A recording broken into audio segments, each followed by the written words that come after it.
지난주에 우리는 혈루병에 걸린 한 여인의 이야기를 같이 한번 나눴습니다. 그 여인의 모습은 뭐라고 할까요? 좀 마음이 좀 아리다고 할까요?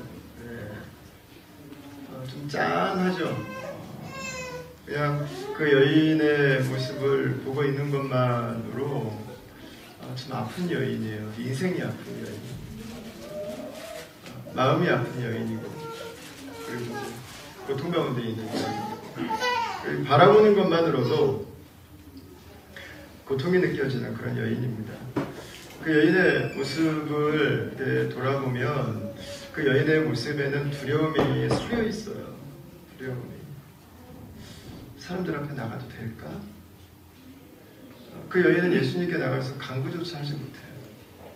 나 아프다고 낫고 싶다고 그 말을 못해요. 그 말을. 그리고 너무 안타깝지 않아요?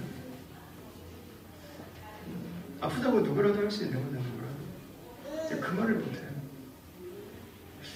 예수님 내가 너무 힘들어요. 그 말을 못해요. 그 말을. 거절감에 익숙해져 있는 거예요. 누구도 나를 받아주지 않을 것이라고 하는 거예요. 누구도 나의 모습을 환영하지 않는다고 하는 것에 대해서 이미 너무 잘 알고 있는 거예요. 저는 이 여인의 모습을 보면서 정말 마음 아팠던 그 파트는 거기에요. 이미 다 예수님 맞고 이미 다 나았어. 예수님이 누가 나를 만졌는지 부르세요. 그런데도 못 나가요. 나았으면 됐잖아. 나았으면. 나았는데 왜 못 나가? 안 나갔으면 모르겠는데 나았는데. 내가 예수님을 만진 것이 혹시 예수님에게 문제가 되지 않을까? 그 여인의 마음에는 온통 두려움뿐입니다. 두려움. 나가서 말도 못하고 자신의 얼굴을 드러내지도 못하고 사람들의 주목받는 것을 견디지 못하고 계속 숨어서 그 여인이 살아왔던 인생의 그 고통의 고산이 그 여인의 모습 속에 담겨 있어요. 예수님께서 그 여인을 불러주시는 그 음성 한마디, 따라라고 하는 이 말, 따라.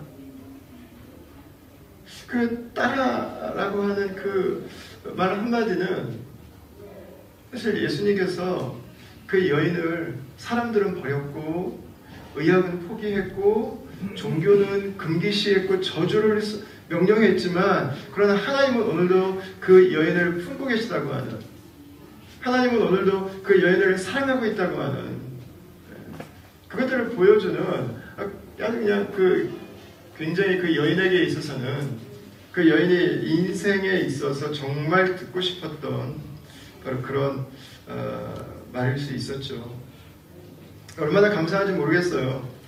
이렇게 말로 표현도 못하고 드러내지도 못하고 그 아픔으로 자신을 움츠리고 있는데 예수님께서 그 여인을 감싸 안으시고 또 그 여인에게 가장 필요한 게 무엇인지를 아시고 정확하게 그 여인을 받아주시는 모습이 우리를 향하신 그 주님의 넉넉한 그런 가슴을 보는 것 같아요. 이 여인이 고침을 받습니다. 고침을 받는데 나와서 뭐 예수님을 설득을 잘하거나 뭐 예수님에게 말을 현란하게 하거나 예수님의 관심을 끌만한 뭐가 있거나 뭐 그런 게 전혀 없어요. 고침을 어떻게 받는가? 딱 하나예요. 그냥 믿음으로 예수님께 나온 거예요. 믿음으로 예수님께. 우리의 삶에 왜 예수님께서 내 삶을 만지시는, 내 삶에 예수님께서 역사하시는 그 다이내믹이 없는가? 여러분 잘 생각해 보세요. 믿음으로 나오는 삶이 내 안에 어디에 있는가? 나는 예배할 때 믿음으로 나오는가? 나는 믿음으로 기도하고 있는가? 나는 말씀을 열 때 믿음으로 기도하고 있는가? 믿음으로 말씀을 보고 있는가? 나는 믿음으로 누군가를 용서하고 있는가? 믿음으로 묵상을 시간 앞에 나아가고 있는가? 그러니까 뭐 여인이 한 거는 거창하고 대단한 게 아무것도 없어요. 딱 한 가지, 그냥 믿음으로 예수님께 나온 거. 저는 이게 믿음의 그 엑기스인 것 같아요. 엑기스. 믿음은 뭐냐? 그냥 예수님께 나오는 거예요. 말 못해도 괜찮아요. 움츠린 채도 괜찮아요. 뭐 거절감 안고 나와도 괜찮아요. 두려워하면서 나와도 괜찮아요. 어떤 모습으로 나와도 괜찮아요. 당신이 저주를 받은 사람이든 사람들이 거절하는 사람이든 당신을 향해 사람들이 어떤 편견을 가지고 있든 관심 없어요. 중요한 건 예수 그리스도 그분에게 나오는 거예요. 나오는 거. 그 여인이 잘하면 딱 하나. 뭐 진짜 아무것도 없잖아요. 이 여인이 한 게 뭐가 있어요? 딱 하나 잘한 거지. 예수께 나오는 거예요. 여러분 예수께 나오는 것을 여러분 우습게 생각하지 않기를 바라요. 그리고 주님 앞에 나올 때 여러분 예수님 앞에 우리가 믿음으로 반응하고 나갈 수 있게 되길 바랍니다. 저는 지난주 오늘 우리가 읽었던 본문 중에 43절을 보면 이런 말씀이 있어요. 이에 12회를 혈루증으로 앓는 중에 아무에게도 고침을 받지 못하던 여자가 있었다. 이게 누가가 쓴 글입니다. 근데 이게 마가복음에는 이렇게 표현이 되어 있어요. 마가복음에는 이 여인이 12년 동안 고치려고 노력을 해서 그냥 가진 걸 다 허비했음에도 불구하고 고치지 못했다고 했어요. 참고로 골로새서에 보면 누가는 직업이 의사였어요. 여러분 의사가 이 표현하기 참 껄쩍지근했을 것 같아요. 그죠? 의사 입장에서는 의사들은 좀 고칠 수 있다는 걸 어필하고 싶지 그러니까 누가도 알고 있는 거예요. 아무리 돈을 쏟아부어도 고칠 수 없는 게 있다고 하는 것을. 우리의 삶은 그래요. 내가 아무리 쏟아부어도 내가 아무리 가지고 있어도 내가 아무리 높아도 할 수 없는 게 있어요. 그게 인생이에요. 거기에 답이 있어요. 예수 그리스도 그분에게 믿음으로 나아가는 거예요. 내가 예수님 앞에서 뭐 현란한 묘기를 부리는 게 아니라 기가 막힌 헌신을 보여드리는 게 아니라 그냥 그분에게 나아가는 거예요. 그게 출발입니다. 이 여인의 이야기는 야이로가 자신의 딸을 살리기 위해서 예수님께 나오는 그 이야기와 함께 겹쳐져서 있습니다. 그래서 제가 지난주에 그 샌드위치라는 이야기를 했는데요. 샌드위치라고 하는 음식을 보면 빵 2장 사이에다가 뭐 이게 가운데다가 뭐 햄이나 이런 걸 집어넣지 않습니까? 그래서 샌드위치는 2가지의 전혀 다른 재료로 만들어지는데 그걸 먹으면 그냥 그 샌드위치 맛 자체가 하나의 의도를 갖고 있는 거죠. 샌드위치를 나누질 않아요. 오늘 이 본문은 주로 마가가 즐겨서 사용하던 그 기법이었는데 이 샌드위치라고 하는 문학적 기법을 사용하고 있어요. 야이로가 딸을 살리는 그 큰 이야기 안에 혈루증 여인이라고 하는 스토리, 작은 스토리 하나가 안에 딱 들어가 있는 거예요. 그래서 이 이야기를 읽다 보면 야이로 딸 이야기가 나오다가 갑자기 혈루증 여인이 나오다가 야이로의 딸 이야기가 또 나오는 구조로 구성이 되어 있는 거죠. 이 두 이야기는 사실은 이 여인들에 대한 초점이 맞춰져 있습니다. 공통점이 있어요. 보니까 여자들입니다. 여자들. 누가는 여인들에게 관심이 많았어요. 다른 복음서에 보면 여자들에게 관심이 별로 없어요. 근데 누가는 여인들과 가난한 자들과 이방인들에게 특별한 관심이 있습니다. 그리고 12라고 하는 공통된 숫자가 있어요. 12년이라고 하는. 그리고 세 번째 공통점이 있어요. 둘 다 회복 불가능한 상태에 있다고 하는 것입니다. 근데 이런 공통점이 있는 두 여인인데 재료가 서로 달라요. 공통점도 있지만 한 여인은 사랑을 듬뿍 받았습니다. 12년 동안. 한 여인은 12년 동안 처절하게 버림받아서 외로운 가운데 고통하고 있었습니다. 한 여인은 부유하고 그리고 모든 것이 넘치는 집안에서 자랐습니다. 근데 한 여인은 모든 것을 다 깡그리 잃어버리고 허비한 가난한 여인이었습니다. 한 여인은 믿음을 가지고 예수님에게 나왔어요. 자신 스스로. 근데 한 여인은 믿음을 가지고 예수님에게 나올 수 없었어요. 자신이 할 수 있는 것이 아무도 없었어요.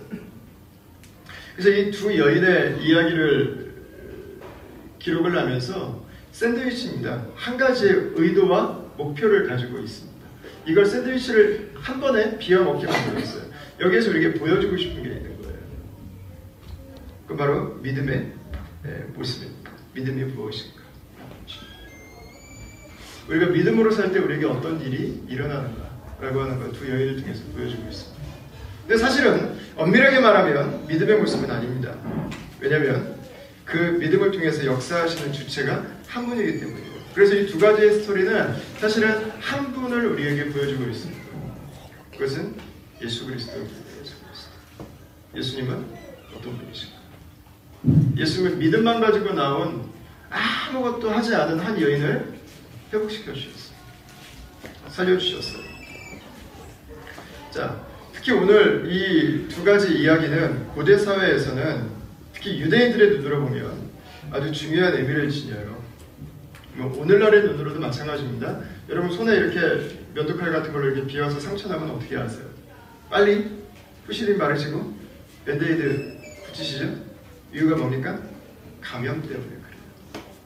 고대 사회에서도 유출은 피가 난다고 하는 것은 균이 옮길 수 있는, 균이 들어올 수 있는 건강을 위한 굉장히 중요한 이슈였어요. 그래서 유출병이 있는 사람들은, 피가 흐르는 사람들은 부정하게 여기서 격리시켜 놓으라고 한 게 감염의 염려 때문에 그랬어요. 감염이 올 수 있는 두 가지의 가장 확실한 통로가 뭐였냐면 피가 흐르는 것과 죽음이었어요. 그렇잖아요. 시신을 옆에 놓고 사는 사람은 없지 않습니까? 그 두 가지에 노출되면 부정하게 된다. 이 말은 이게 종교적인 의미에서의 가치도 있었지만 사실은 이 위생적인 가치도 동시에 그 안에 내포하고 있었습니다. 혈류증 걸린 여인이 예수님을 와서 잡았어요. 유대교의 가르침에 따르면 어떻게 해야 돼요? 예수님이 부정해져야 돼요. 예수님이 더러워져야 돼요. 그래서 어쩌면 예수님이 이 여인이 고침받고 나서 누가 나를 만졌냐고 말할 때 이 여인이 못 나와요. 아마 그 여인의 마음속에는 자신이 예수님을 더럽혔다고 하는 죄책감이 있었을 거예요. 부정한 내가 예수님을 만져서 예수님이 더러워졌다고 하는, 예수님이 부정이 됐다고 하는 그 죄책감이 이 여인으로 하여금 나오지 못하도록 만들었을 거예요. 여러분, 우리가 놀라운 사실은 뭡니까? 예수님께서 그것으로 인해서 부정해지지 않았다고 합니다. 예수님이 부정해진 게 아니라 부정했던 그 여인이 살아난 것입니다. 예수님이 누군가를 여기 보여줘요. 이게 이 복음의 이 능력과 이 종교의 차이가 여기서 딱 나타나요. 여러분 한번 보세요. 질문 한번 할까요? 종교적인 관점으로 부정한 사람이, 부정한 이 혈류병 걸린 여인이 예수님을 만지면 예수님이 부정해줘야 돼요. 근데 문제가 생겼어요. 예수님이 부정해줘야 되는데 이 여인은 어떻게 됐어요? 나았어요. 그럼 여인은 나은데 예수님 여전히 부정해요? 안 부정해요? 이걸 가지고 싸우는 게 뭐예요? 종교예요, 종교. 쓰잘데기 없는 소모전. 그게 뭐 아무 필요 없잖아요. 뭐 그거 갖고 싸워요.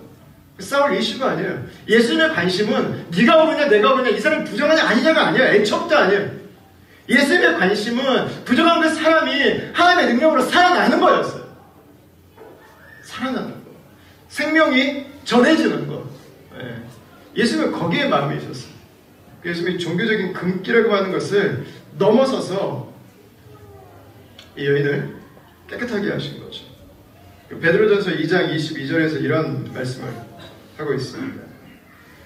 그는 죄를 범하지 아니하시고 그 입에 거짓도 없으시며 욕을 당하시되 맞대어 욕하지 아니하시고 고난을 당하시되 위협하지 아니하시고 오직 공의로 심판하시는 이에게 부탁하시며 친히 나무에 달려 그 몸으로 우리 죄를 담당하셨으니 이는 우리로 죄에 대하여 죽고 의에 대하여 살게 하려 하십니다. 네. 여러분, 부정하지 않은 분이 부정에 맞닿으셨어요. 왜요? 우리를 깨끗하게 하시기 위해서. 예수님의 구원의 모습이 이 안에 담겨 있습니다. 자, 이제 이 야이로의 그 딸의 이야기로 조금 더 한번 가보도록 하겠습니다. 사실 혈류병 걸린 여인은요, 그래도 좀 다행이었어요. 뭐 좀 미안하긴 하지만 왜 다행이냐면 움직이라도 할 수 있었어요. 혈류병 걸린 여인. 내가 예수님을 향한 믿음이 생겼을 때 예수님을 향해서 스스로 기어서라도 갈 수 있는 여지라도 있었어요. 혈류병. 사람들이 나를 어떻게 쳐다보든 사람들이 나를 막든 뭐하든 어쨌든 한번 가볼 수 있는 기회라도 있었어요. 근데 문제는 야이로의 딸에 야이로의 딸은 기회 자체가 원천적으로 봉쇄되어 있었어요. 왜요? 죽음이거든요. 죽음. 혈류병과는 잽이 되지 않아요. 여러분 죽음은 어떻습니까? 죽음은 존재의 소멸이에요. 의식의 소멸, 생명의 소멸, 몸의 소멸. 죽음이라고 하는 건 이제 끝이에요. 끝. 그 이상 다른 걸 기대할 수 없어요. 죽음은 우리 인간이 만나는 모든 상황 가운데서 가장 절망적인 것이에요. 이 문제를 해결할 수 있는 사람이 아무도 없기 때문에 그래요. 죽음을 보니까 소망이 될 때도 있어요. 가끔씩은 우리에게 죽음이 유익할 때도 있어요. 한 부부를 만났는데 17년을 사셨어요. 결혼하시고. 그러니까 이혼을 몇백 번 더 생각해서 거의 이제 정서적 이혼 상태로 그냥 같은 벽 안에만 살지 정서적 이혼 상태로 이렇게 쭉 가고 있었어요. 근데 아이가 하나 있었는데 아이한테 그 바이러스가 하나가 침투에 들어왔는데 이유를 모르는데 다리가 썩어요. 그래서 그걸 어떻게 방법이 없잖아요. 그 병원에서도 처음에 갔더니 이유를 못 찾아내요. 그러니까 나중에 알게 됐는데 아주 굉장히 그 독한 바이러스가 그 아이한테 들어가가지고 그 병원 검사가 일주일만 늦었어도 이 아이의 다리를 전체를 절단해야 되는 상황이었다는 이야기를 들었어요. 여러분 이 17년을 몇백 번을 싸우고 지지고 볶고 이제는 마취주사 맞은 것처럼 냉랭하게 살아가는 이 부부가 어떻게 됐을까요? 아들이 죽을 수 있다고 하는 사실 앞에서 정신이 번쩍 들었어요. 회개하기 시작했어요. 여러분 지금 아이가 지금 죽는데 지금 둘이 못 갖고 싸워요. 못 갖고 싸워. 죽음 앞에 서면은요 우리를 겸손해지게 합니다. 죽음 앞에 서면 우리가 이 세상에서 굉장히 대단하다고 생각했던 것들이요 아무것도 아닌 걸 알게 돼요. 왜 이렇게 그냥 아웅다웅하고 살아요? 이 세상이 다인 줄 알고 사니까 아웅다웅해.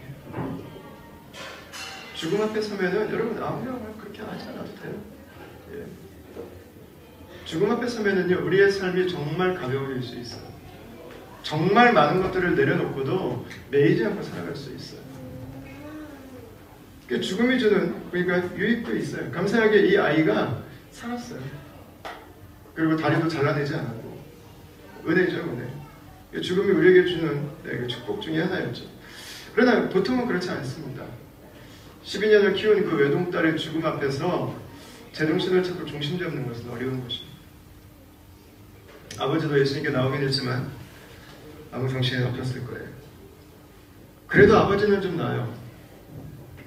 아버지는 어머니에게 나올 수라도 있었지. 예수님에게 나올 수라도 있었지. 정말 정신 없는 것은 엄마였겠죠. 다리가 힘이 풀려서 어떻게 움직일 수도 없는 몸이 마비가 돼버린 것 같아. 지구가 땅속으로 꺼져버릴 것 같아. 그 절망과 고통 앞에서 엄마도 남아 앉아있었을 겁니다. 그러니까 죽음이라는 게 그래요. 죽음은 소망의 무덤입니다. 더 이상 희망을 걸 수 없는 그 상태입니다. 근데 감사한 것은 뭐냐면 이 아버지가 예수님께 나오기 시작했다는 거예요. 여러분 41절 말씀을 다시 한번 읽어보겠습니다. 41절 자 시작. 이에 회당장인 야이로라 하는 사람이 와서 예수의 발 아래에 엎드려 자기 집에 오시기를 간구하니. 아멘. 우리가 예수님을 만나는 통로는 크게 두 가지가 있어요. 이거 보면 우리 공동체 안에 비슷한 거예요. 첫 번째는 스스로 나오신 분들이 계세요. 스스로. 이제는 믿음이 전혀 없는 분이었 저희 공동체도 가끔씩 그런 분들이 있어요. 믿음이 전혀 없었는데 아이를 낳아서 키우다 보니까 이제 교회를 가야 되겠다는 필요성이 느껴졌대요. 그게 재밌더라고요. 절도 있고 많은데 왜 하필 교회로 와야겠다고 생각했는지는 모르겠는데 결혼을 했는데 이제 어떻게 살아야 될지를 몰라서 이제 교회로 와야겠다고 생각했다. 그런 분도 계시고 어떤 분들은 외로움 때문에 오신 분들도 있어요. 이민사회에 있다 보니까 외로워서 교회는 다녀야 될 것 같다. 이렇게 생각하시는 분들 계세요. 또 우리가 인생을 살아가는 개인적인 어떤 의미나 가치의 문제 앞에서 이제 부딪혀서 교회를 나가야겠다라는 생각을 하는 분들도 있습니다. 우리 개인적으로 이런저런 이유로 스스로 예수님을 찾아온 분들이 있어요. 이유와 상황은 다양했지만 그 다양한 상황들 속에서 예수님을 만나게 되는 거죠. 뭐 이유와 목적은 어쨌든 그 안에서 예수님을 만나면 그게 여러분 얼마나 복이 되겠어요. 저는 혹시 여러분들 중에서 그렇게 개인적인 이유로 나오신 분들 계신다면요, 여러분들 중에서도 꼭 예수님을 만나실 수 있었으면 좋겠습니다. 그다음에 두 번째는 누군가의 기도입니다. 누군가의 기도. 나는 별로 믿음 이런 거 별로 관심 없었어. 교회 다니는 사람들 약간 찌질이 같고 못난 사람 같고 약간 좀 모자란 사람 같고 교회 다니는 사람들에 대해서 가지고 있던 사고방식들이 이제 있거든요. 막 기독교 그러면 막 개독교라고 욕하고 멀리하고 내 마음대로 그냥 살았어요. 내 마음대로. 근데 복음 앞에 한순간 무너졌어요.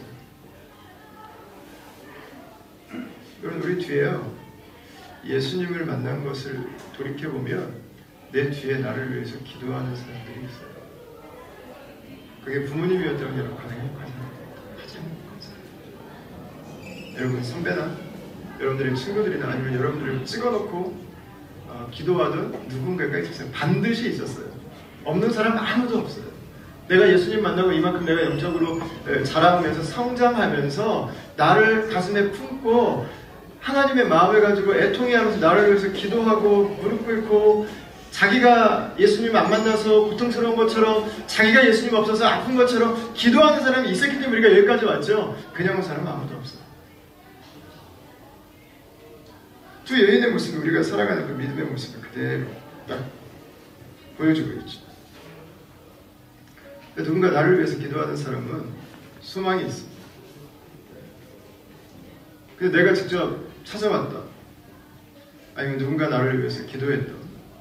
공통적인 건 한 가지입니다. 우리가 예수님께로 나왔다고 하는 것입니다. 예수님을 만나는 것입니다. 예수님 그분을 아는 것입니다. 그분과 함께 살아가는 것이죠. 자, 49절을 보십시오. 49절을 같이 한번 읽겠습니다. 시작. 아직 말씀하실 때 회당장의 집에서 사람이 와서 말하되 당신의 딸이 죽었사오니 선생님을 더 괴롭게 하지 마소서. 아멘. 자, 여러분 이 혈루병 걸린 여인이 치유를 받는 이 감격스러운 장면이 많은 사람들 앞에서 펼쳐지고 있습니다.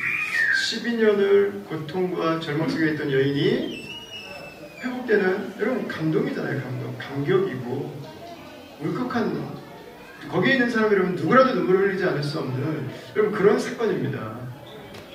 그리고 이 한 아버지가 딸을 위해서 간구하는 이 가정의 사랑의 따뜻함이 있는 이 아름다운 모습이 연결돼 가요. 근데 49절에 보니까 문제가 심각하게 생겼어요. 예수님이 야이로의 집에 가다가 그만 딸이 그 사이에 숨이 끊어져 버렸어요. 더 이상 이제 소망이 없어졌어요. 말합니다. 당신의 딸이 죽었나이다. 선생님을 더 괴롭게 하지 마소서 하고. 무슨 말이에요? 예수님 이제 안 오셔도 된다. 왜? 죽었으니까. 예수님 죽었으면 안 가셔도 됩니까? 세속주의적 사고를 가지고 있는 사람들은 전형적인 세계관입니다. 하나님의 역사라고 하는 것은 눈에 보이는 영역에서만 일어날 수 있다고 믿는 것입니다. 그리고 예수님께서 행하실 수 있는 역사도 죽음의 영역은 더 이상 넘어설 수 없다고 하는 것입니다.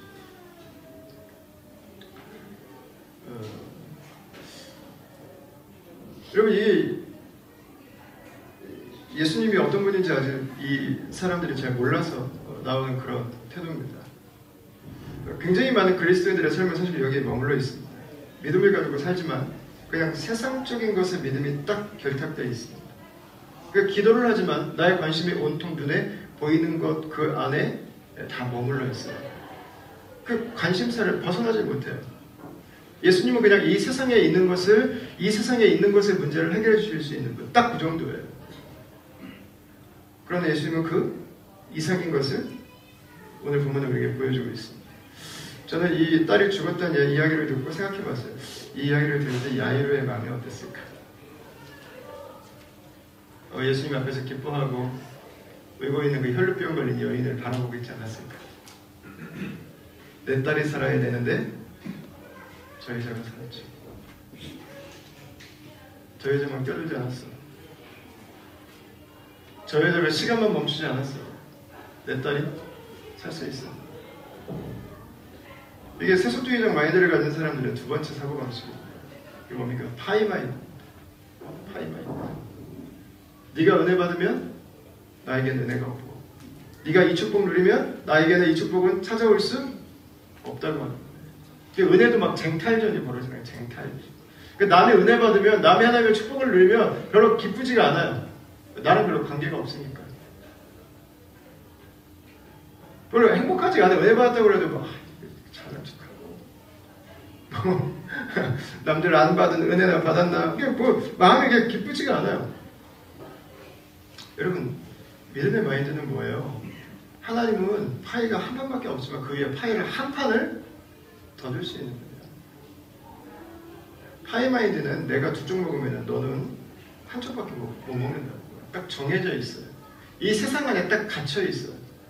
그런데 믿음의 눈은 파이를 한 판으로 규정시키잖아요. 하나님의 손은 그 파이를 더 넘어서게 만드는 거죠.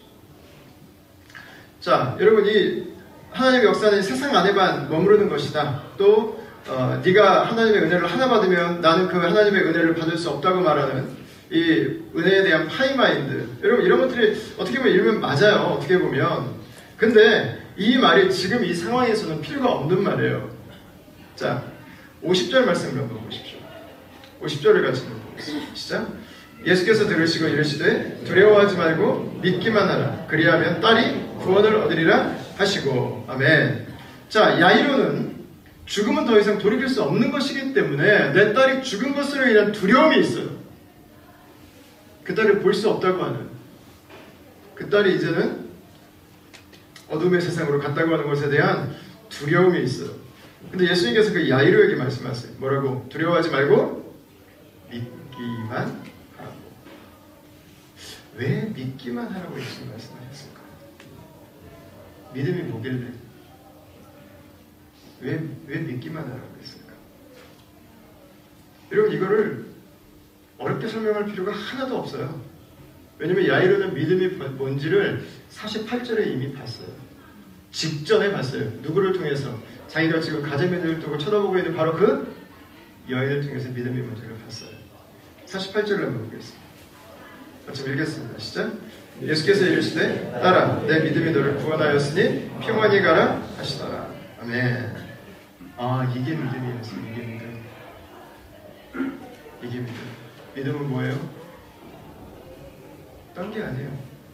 그냥 예수님이라면 나를 낫게 하실 수 있는 분이라고 하는 것을 simply 믿는 것. 됐죠?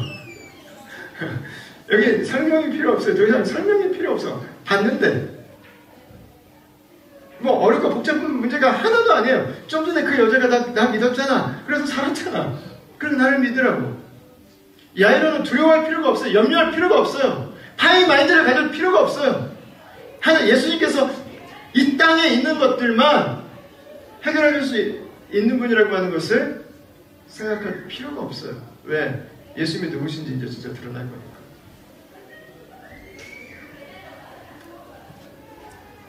여러분, 예수님이 그곳에 계시기 때문에 야이로는 염려할 필요가 없어요. 누가는 계속해서 우리에게 예수님이 누군가에 대해서 지금 기록을 해주고 있었어요. 기억나시죠? 네. 예수님은 누구셨어요? 바다를 잔잔케 하시고 이 세상을 창조하신 분, 창조주. 예수님은 누구세요? 귀신들을 이기시는 분. 로마의 군단과 같이 강력한 귀신들 앞에서도 막힘없이 그들을 제어할 수 있는 분. 그들 앞에서 승리를 이끌어내시는 분. 예수님은 누구세요? 영적 세계 통치자세요. 그러면서 계속해서 우리에게 누가 예수님이 누군지를 보여주고 있습니다. 여러분, 예수님이 누구시길래 예수님을 향해서 믿음을 가지라고 말하는 거예요? 예수님은 우리를 고치시는 분이에요. 예수님은 왜 우리를 고칠 수 있을까요? 포인트는 이거예요. 혈루병 여인의 이야기를 통해서 누가 우리에게 예수님은 우리를 질병에서 우리의 육신을 새롭게 할 수 있는 분이라고 사실 알려줬습니다.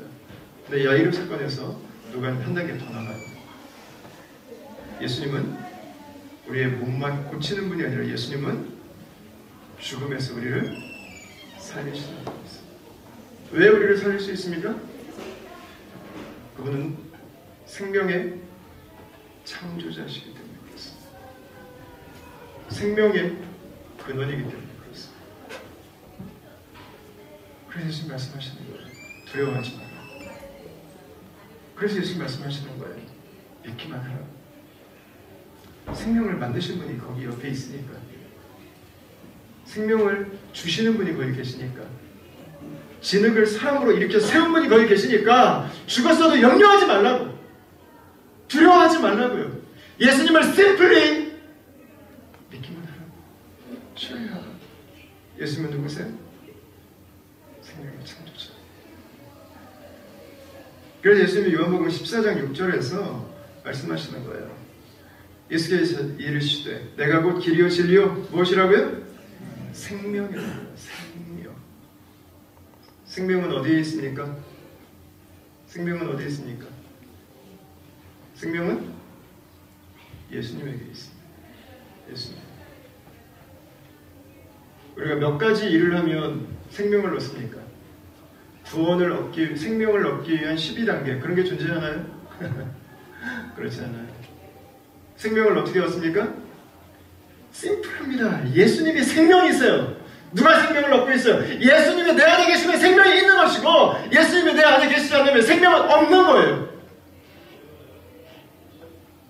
예수님은 우리에게 생명을 얻기 위해서, 자, 잘 들어, 1번 이렇게 하고 2번 이렇게 하고 3번 이렇게 하고 4번 이렇게 하고 복잡하게 설명 안 해주셨어요. 예수님이 있으면 거기에 생명의 역사가 나타나 있어요. 예수님이 계시지 않으면 생명의 역사는 없었어요. 예수님은 누구세요? 생명이세요. 그래서 이 요한은 예수님께서 생명이라고 하는 이 이야기를 하고 나서 요한복음 15장으로 바로 넘어가면 우리가 잘 아는 포도나무 비유를 기록합니다. 포도나무 비유. 생명은 어디서 와요? 나무이신 생명의 근원이신 예수님에게. 누가 열매 맺어요? 예수님에게 붙어있는 사람.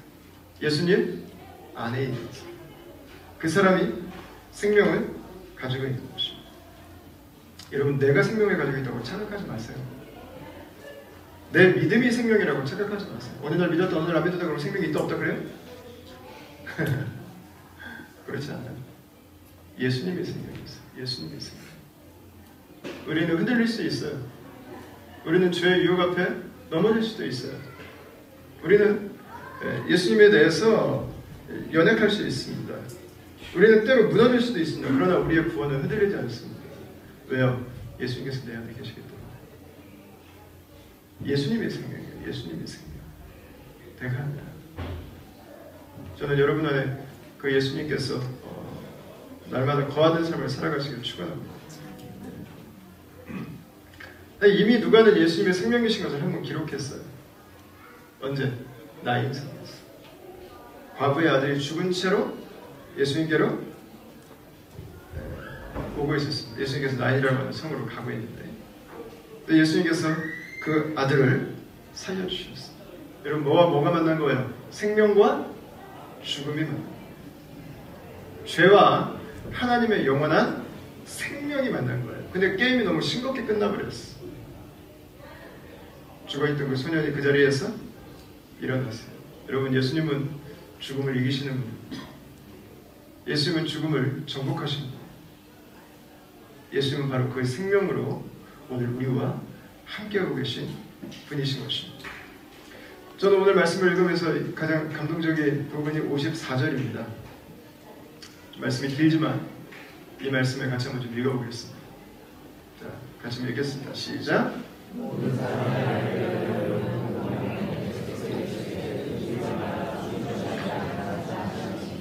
그들이 그 죽은 것을 아는 거로 비웃더라. 예수께서 아이의 손을 잡고 불러 이르시되 아이야 일어나라 하시니 그 영이 돌아와 아이가 곧 일어나거늘 예수께서 먹을 것을 주라 명하시니. 아멘. 자, 예수님께서 그 아이를 살리기 위해 방으로 들어가세요.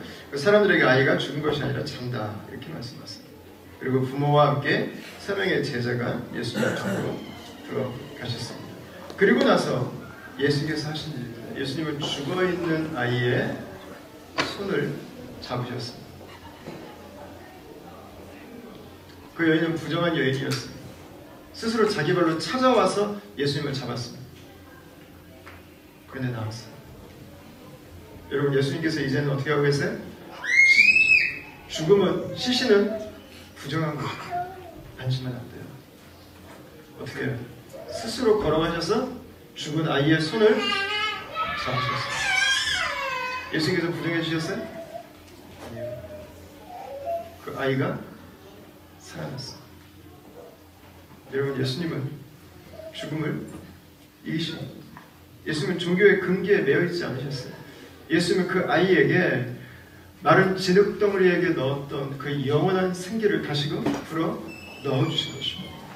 여러분, 이게 영생이에요. 이게 영생. 그리고 그 영생을 예수님께서 우리에게도 주신 것입니다.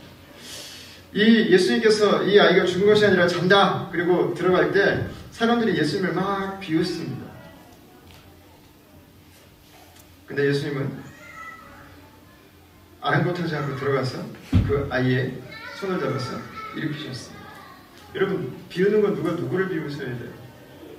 예수님이 사람들을 비웃어요. 세상밖에 모르고 살아가는 그 사람들을 예수님이 비웃어야 돼요. 이 세상을 창조하신 분께서 이 땅에 오셨는데 그 죽음 앞에서 절망으로 끝내려고 하는 그들을 보면서 비웃어야 돼요. 죽음을 이길 수 있음에도 불구하고, 죄를 넘어설 수 있음에도 불구하고, 이 종교의 이 억압과 이 급기들을 무너뜨릴 수 있음에도 불구하고 여전히 그 안에 살아가면서 자신이 아는 것이 모든 것인 줄 알고 착각하고 살아가는 사람들을 향해서 비웃어야 된다면 예수님을 비웃어야죠. 예수님. 우리가 살면 그래요. 여러분, 예수님이 누군지를 모르면 내가 아는 게 전부예요. 내가 아는 게 전부예요. 세상이 전부예요. 내가 생각하는 예수님이 전부예요. 내가 생각하는 예수님이. 그 예수님을 알면 다른 세상이 열려요. 영혼에 대해서 눈을 뜨기 시작하죠. 그리고 다른 삶을 살기 시작하는 것입니다. 여러분, 이 말씀은 예수님의 십자가로 가면 정확하게 반복돼요. 예수님은 사람들의 조롱과 비웃음 속에 십자가로 가셨어요. 그때도 사람들은 예수님을 잘 몰랐어요. 그러나 예수님은 죽음을 향해서 가셨어요. 여러분, 영원한 생명이 죽음을 만지신 거예요. 영원한 생명이신 그분이 죽음을 당하신 것입니다. 왜요? 죄로 인해서 고통당하고 병들고 죽음 앞에서 절망해야 하는 그 인간들을 치료하시고 다시 그들에게 새 생명을 주시고 다시 그들로 하여금 하나님의 백성으로 이 땅을 살아가시도록 하기 위해서 예수님께서 십자가로 가신 것입니다. 여러분, 이 모습은 예수님의 십자가에서 똑같이 반복이 돼요. 놀랍게도. 예수님은 죽은 아이를 맞으시는 것을 거절하지 않으신 것처럼 예수님은 자신이 십자가의 죽음으로 가는 걸 거절하지 않으셨습니다. 살리기 위해서. 생명을 주시기 위해서. 예수님은 왜 오셨어요? 부정을 당하시기 위해서 오셨어요. 부정하지 않으십니다. 예수님은 왜 오셨어요? 죽기 위해서 오셨어요. 생명을 창조하십니다. 예수님은 왜 오셨어요? 나와 여러분같이 병들고 죽고 세상의 고통에 오늘도 한숨을 쉬며 한탄하며 살아갈 수밖에 없는 우리들, 우리의 한계로는 도무지 감당할 수 없는 그 세상 앞에서 눌리지 않고 죽음으로 끝나지 않고 무너지지 않고 하나님께서 주시는 새로운 삶을 살아가도록 하기 위해서 예수님께서 오신 것이죠. 그래서 갈라디아서 4장에서 이렇게 기록하고 있습니다. 이와 같이 우리도 어렸을 때 이 세상의 초등학문 아래에 있어서 종노릇하였더니 때가 차매 하나님이 그 아들을 보내서 여자에게서 나게 하시고 율법 아래에 나게 하신 것은 율법 아래에 있는 자들을 속량하시고 우리로 아들의 명분을 얻게 하려 하십니다. 너희가 아들임으로 하나님이 그 아들의 영을 우리 마음 가운데 보내사 아빠 아버지라 부르게 하셨느니라. 그러므로 내가 이후로는 종이요 종이 아니요 아들이니 아들이면 하나님으로 말미암아 유업을 받을 자니라. 이렇게 말씀하셨습니다. 예수님은 자신을 더럽히는 걸 주저하지 않으셨어요. 우리가 깨끗하게 하기 위해서. 예수님은 죽음을 만지는 걸 두려워하지 않으셨어요. 살리기 위해서. 예수님은 십자가에 죽는 것을 두려워하지 않으셨어요. 왜? 우리에게 영원한 생명을 선물해 주시고. 여러분, 그게 예수님의 삶의 이유였습니다. 그것이 생명을 창조하신 분께서 우리를 위해서 이 땅에 오셔서 하신 일이었습니다. 이런 말씀을 마치면서 마지막으로 한 가지 포인트만 좀 더 나누고 싶습니다. 우리는 누가가 예수님이 어떤 분이신가에 대해서 시리즈로 기록해놓고 있는 본문들을 지금 계속 살펴봤어요. 예수님은 풍랑을 잔잔하게 하시는 분이셨고, 예수님은 귀신을 다스리는 분이었고, 예수님은 혈루병에 걸린 여인, 또 야이로의 딸까지 예수님을 고치시고 살려주신 분이었습니다.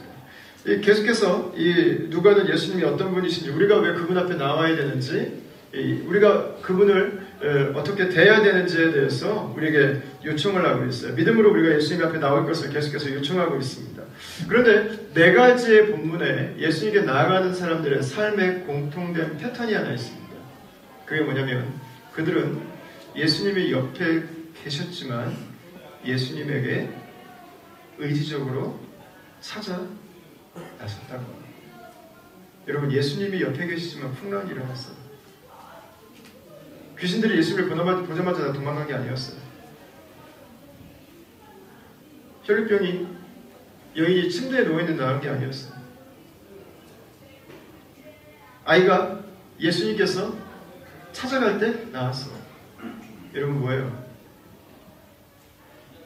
예수님이 배에 계셨지만 제자들이 예수님에게 요청할 때 풍랑이 잔잔해졌어요. 혈루병에 걸린 여인이 예수님을 찾아 나서서 믿음으로 예수님께 나아갈 때 혈루병에서 나음을 입었어요. 여러분, 네 가지 사건이 다 마찬가지예요. 아버지의 기도가 예수님을 찾아 나섰던 거죠. 여러분, 뭘 보여줘요? 인생은 예수님을 알고 산다고 내 삶에 예수님의 역사가 일어나진 않아요. 예수님에게 찾아가는 인생, 예수님을 구하는 인생, 예수님을 두드리는 인생, 그 인생이 예수님의 그 일하심을 볼 수 있다고 하는 것입니다. 중요한 건 뭐예요? 예수님께 나가야 된다. 예수님께 나가야 된다. 성도의 능력은 어디에 있어요? 기도에 있어요. 바꿔서 말해볼까요? 예수님이 옆에 계시지만 예수님을 믿지만 기도하지 않는다면 풍랑에서 맨날 헤매고 사는 거예요. 예수님이 옆에 있지만 구하지 않는다면 여전히 귀신에 붙들려 살고 세상에 붙들려 사는 거예요. 예수님이 내 옆을 지나가시지만 그분에게로 나아가지 못한다면 여러분, 내 삶은 여전히 고통당하면서 그냥 그 자리에 주저앉아 있는 거예요. 내가 나가던 아니면 누군가 나를 위해서 예수님께 기도하던 그 모습입니다. 누가는 우리에게 이 네 가지 사건을 통해서 우리가 예수님께로 나올 것을 요청합니다. 동시에 우리의 삶이 예수 그리스도 그분을 구하는 삶으로 나오길 추천하고 있는 것입니다. 기도의 삶으로 추천하고 있는 겁니다. 기도의 삶으로. 여러분, 기도할 때 주님의 역사가 있습니다. 기도할 때. 여러분들에게 묻고 싶어요. 여러분들은 에브리데이 라이프에서 여러분 예수님에게 어떻게 그분의 얼굴을 구하고 그분의 도우심을 찾으면서 여러분 살아가고 있습니다.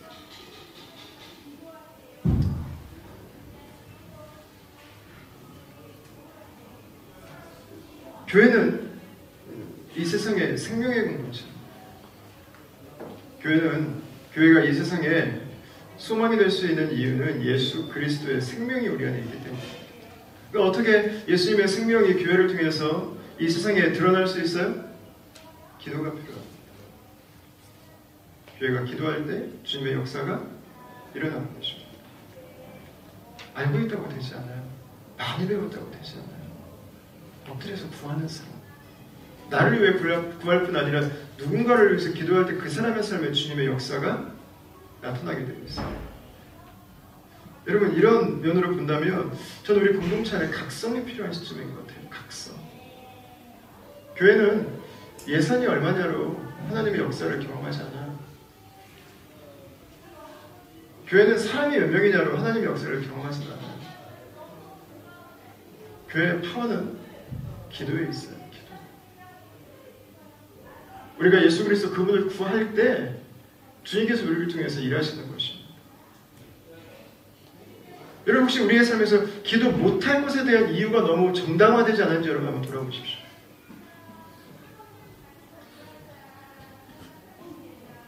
여러분, 주일만 지키는 믿음 가지고 우리가 이 세상에서 하나님의 나라를 이루고 하나님의 역사를 경험할 수 없어요. 여러분, 착각하시면 안 돼요. 주일날 한 번씩 모이고 세가족들 많이 온다고 그래가지고 여러분, 이 교회가 주님의 교회가 되지 않아요. 주님의 생명을 바꾸는 교회가 되지 않아요. 여러분, 기도하지 않는 교회는 죽은 교회예요. 기도하지 않는 교회는 절망하고 주저앉아있는 교회예요.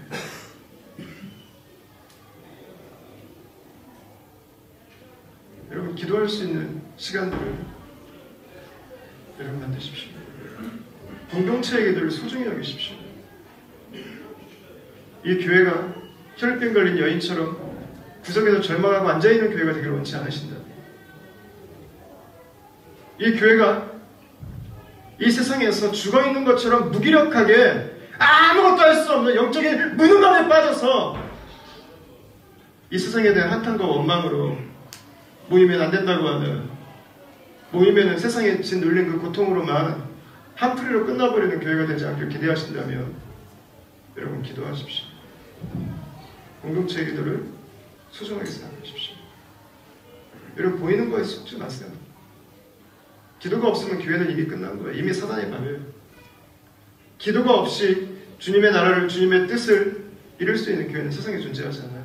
그건 이미 교회가 아니에요. 이미. 여러분, 교회는 이 세상에 사단의 진을 파는 견고한 진이 되어야 됩니다.